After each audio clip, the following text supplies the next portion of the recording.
Alors le rythme, il est pris. Le rythme, dans le bilan, il faut mettre le plaisir aussi. Il faut mettre, je pense, la création d'une vraie équipe. Je pense que ça se ressent, ça s'entend. Et le meilleur exemple, c'est quand on s'est retrouvé fin août, on était content d'être là. On était content malgré l'heure matinale, malgré l'adieu aux grasses matinées, aux soirées entre potes jusqu'au mois de juillet prochain. On était content d'être là. Donc je pense que le bilan, il est très positif. Je crois que ça doit être un équilibre. Et moi, mon rôle de chef d'orchestre, il est de veiller à ce que cet équilibre soit respecté. Il doit y avoir dans cette matinale 3 choses, au moins. Il doit y avoir la rigueur de l'information. Ça, c'est fondamental, parce que si on n'a pas la rigueur, tout le reste, ça ne sert à rien. Si les gens qui nous écoutent ne se disent pas, quand je vais sur Europe 1, j'ai de l'info crédible, sérieuse, vérifiée, tout le reste, on pourra faire tous les moulinets qu'on veut, ça ne sert à rien.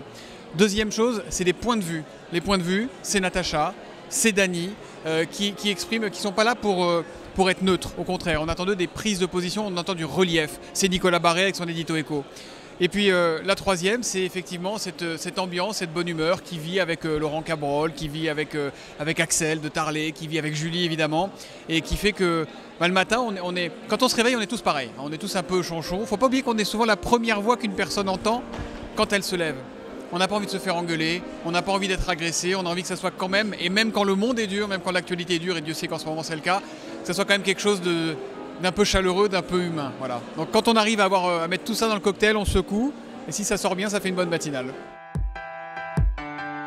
Alors, moi j'ai tenu à ce qu'on solidifie la grille qu'on a mise en place l'an dernier parce qu'elle a marché et elle a créé des habitudes. La radio le matin, plus qu'autre chose, c'est une question d'habitude. Les gens qui ont l'habitude de se brosser les dents avec Axel de Tarlet à 7h10, il ne faut pas qu'on les bouscule. Donc on a gardé vraiment les fondamentaux et on a quand même impulsé, parce que dans le couple qu'on forme avec l'auditeur, on a gardé cette nécessité de remettre un peu de nouveau, un peu d'étincelle.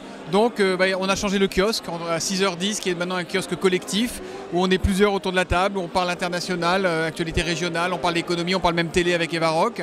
On a insufflé de l'histoire pour une raison très simple, c'est que moi j'ai toujours été une bille en histoire, et qu'on a un type qui est formidable à Europe, qui s'appelle Franck Ferrand, qui fait une émission que moi j'écoute, que je podcast et je l'écoute quand je vais à la piscine, parce que j'ai des petites oreillettes qui vont dans l'eau, pour tout vous raconter. Et j'ai dit à Fabien, pourquoi on ne fait pas rentrer Franck? Et on s'est dit, voilà, bonne idée, on va le faire rentrer. Et tous les jours, il va nous donner la date, il va nous donner une référence historique par rapport à la date du jour.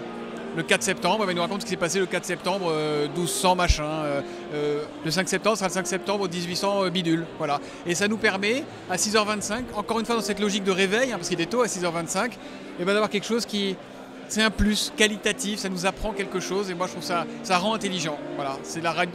Franck, c'est la radio qui rend intelligent, et je trouve qu'en mettre un petit peu au milieu de ce flux d'actu, prendre le temps de se poser, de mettre en perspective, c'est quelque chose de bien.